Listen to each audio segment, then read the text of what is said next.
Oh, coba sampaikan.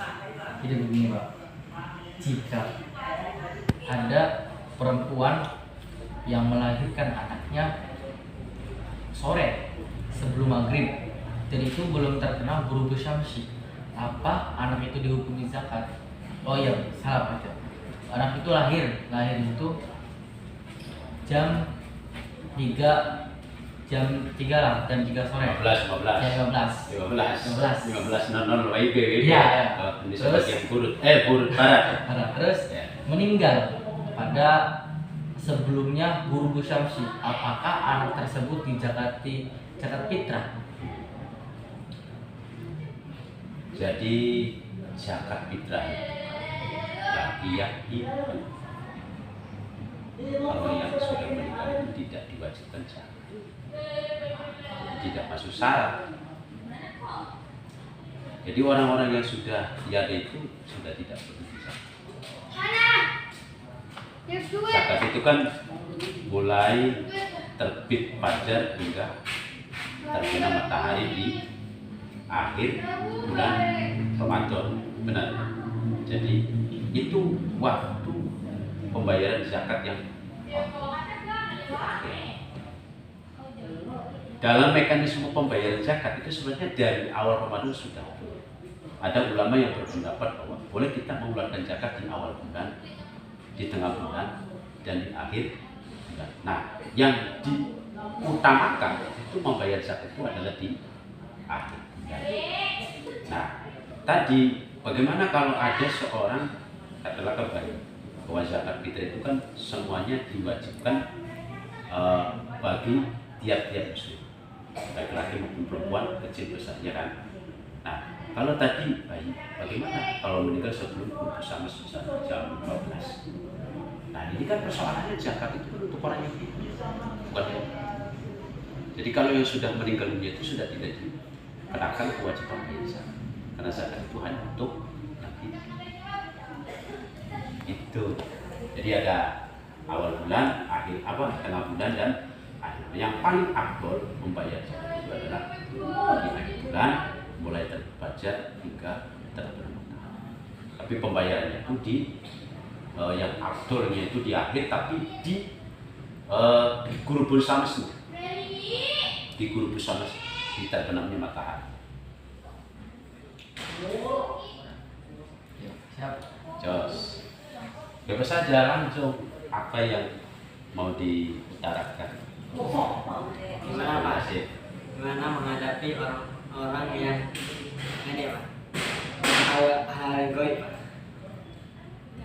Bagaimana Menghadapi orang yang Iya, gimana? Berteman misalnya ada teman Iya. yang mengerti tentang Hal goib. hal gaib, kata-kata spiritual. Iya. Dia kan nggak boleh. Iya. Maksudnya menghadapi Yang hadapi diri dia. menghadapi diri sendiri. Jadi sikap Perilakunya, sikap kita terhadap orang yang memiliki kemampuan spiritual. Iya. Yang pertama kita sikapi sebagaimana umumnya teman. Terus yang kedua ya kita jangan sok-sokan ya intinya kita sesama orang-orang yang mengerti tentang spiritual ya jadi menghargai. Cuma kita nggak usah takut. Kemudian kita juga memang harus mengakui dan sadar bahwa hal gaib ada bahkan dalam fenomena kan kita ya ada teman-teman yang memiliki kemampuan supranatural. Saya kira itu hal yang nyata konkret. Jadi artinya ya wajar-wajar aja kalau misalnya ada orang yang punya kemampuan tidak spiritual, apa itu dari bawahannya, apa itu dari pengalaman dia berburu.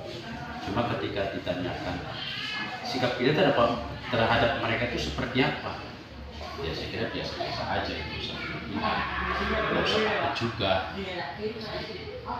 Nah, kalau misalkan spontanitas misalnya orang merasukan untuk apa misal seperti yang kita lihat ya atau kita alami lah saat ini aja biasa aja. Kalau misalnya kita memiliki kemampuannya, kita berusaha untuk melerai reaksi-reaksi dari dorongan spiritualitas dari makhluk yang tapi yang pasti ketika kita menghadapi anak semacam itu atau orang-orang yang memiliki kemampuan spiritual, ya tetaplah kita biasa aja. Intinya mah kita nggak usah takut.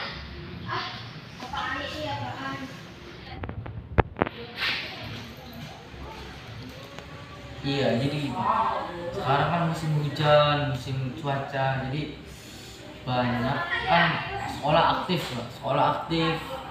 Jadi apa harus dari rumah, harus belajar online gitu lah. Apa gimana Pak? Ya enggak lah, enggak ini kan bukan masanya COVID.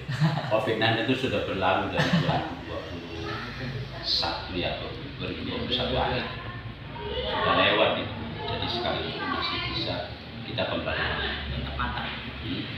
Jadi hujan itu jangan jadikan alasan untuk kita kemudian belajar di rumah atau online. Jangan. Iyalah. Jadi tetaplah kita semangat. Iya itu kan sudah hukum alam, musim itu sudah ya, ada alam itu. Berbeda kalau dulu ketika COVID ya kita menyesuaikan keadaan.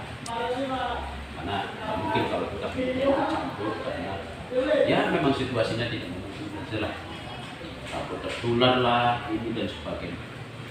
Tapi kalau masih seperti yang sekarang ini kita jalani, maksudnya di luar dari masa-masa COVID-19, kita biasa. Yang pertama tadi apa masalah apa ini? Ada lagi Pak masalahnya Pak. Masalah ya, kita bahas yang terbaru Pak. Di masalah Los Angeles, Amerika. Oh iya. Aduh jauh banget nih. Kita orang Jawa kalau saya bahas, masya Allah. Tapi kalau soal beda nih Pak, saya pindah saja. Sok apa ini? Ya, sekarang ya sudah viral ya Pak ya, viral kemana-mana. Di pendapat agama itu tentang terjadinya musibah di sana itu bagaimana Pak? Bagaimana pendapat dari agama itu? Kita ada pendapat umum, pendapat agama, dan pendapat diri sendiri.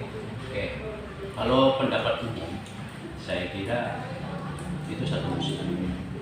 Kalau ya sudah terjadi, misalkan.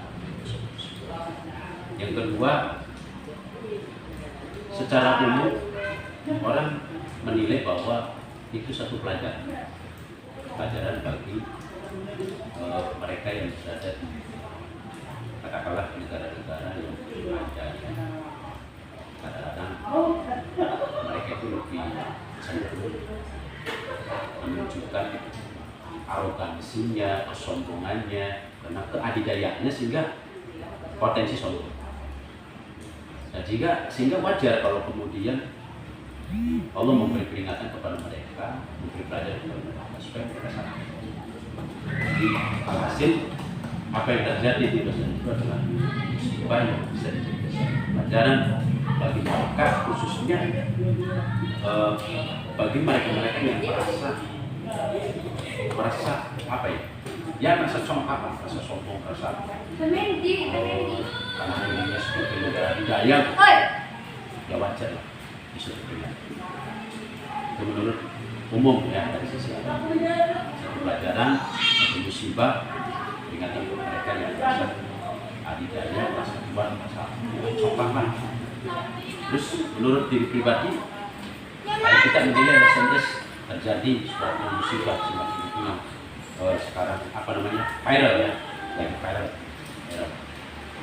Kalau secara pribadi kan misalkan saya kira tidak hanya Los Angeles, negara-negara lain pun juga sama. Kalau misalnya ada hal-hal yang memang layak untuk diberitaja, maka bagi datang untuk memperingatkan mereka untuk baru supaya mereka sadar kembali memperbaiki keadaan mereka dalam negara ini. Dan itu bisa saja merugikan orang lain, karena kesombongannya kesombongan. Jadi tidak hanya Amerika, negara-negara lain itu sama. Kalau bagi Allah terhadap mereka semua sama-sama memaafkan. Allah sama-sama apa. Jadi tidak ada yang dibedakan. Kalau Allah menghendaki mereka sekali belajar, terlepas itu negara negara lemah, negara apapun, itu kondisi negara. Kalau Allah akan memberikan pelajaran, dan yang kedua ya. Yang pertama tadi pertama.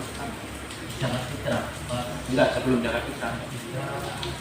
Hukum fikih. Masalah Hukum fikih hukum fikih. terkait apa tadi? Jika kita terdesak dalam misal kita dalam musim kemarau, sulit ditemukan air, dan air di situ cuma buat seadanya, buat minum, dan sudah pasti kita akan melakukan kewajiban itu sholat. Apakah air yang itu kita gunakan untuk sholat, apa untuk minum untuk kebutuhan? Jadi gini, kalau istilah itu kan mungkin masuk di dalam masalah untuk melaksanakan kewajiban. Kalau memang benar-benar di situ tidak ada air, ya benar di situ tidak ada. Dan kita sebelumnya sudah berusaha mencari ke sekitar tempat kita, ke sana kemari kita sudah berusaha mencari, namun kita tidak menemukan. Dan ada air, tapi cukup banyak untuk minum, atau ada air cukup untuk kasih minum hewan kehausan. Sebenarnya dalam satu kitab yang saya baca dalam kitab Safinah, di sana itu dijelaskan bahwasannya ketika ada air cuma cukup untuk kasih minum hewan kehausan, maka air itu tidak boleh digunakan untuk. Nah, alasan itu kemudian kita bisa wudhu, kemudian kita ganti dengan namanya tayamum. Gitu. Jadi kita ganti wudhunya itu dengan air, karena airnya tidak cukup. Air ada tapi hanya untuk minum, air ada tapi hanya untuk kasih minum hewan kehausan. Jadi sebaiknya menurut Sabinan ya, menurut Syekh Salim bin Abdullah bin Sumer Al-Hakami, pengarang kitab Safinah, mengatakan bahwasanya kalau ada air yang hanya cukup untuk kasih minum, air hanya cukup untuk kasih minum hewan kehausan, maka sebaiknya kita gantilah dengan tayamum. Jadi dengan tayamum, sehingga sholatnya tetap kita rasa. Boleh kita pakai air yang buat minum hewan yang kehausan. Itu jawaban Safinah ya, menurut saya jawaban dari kita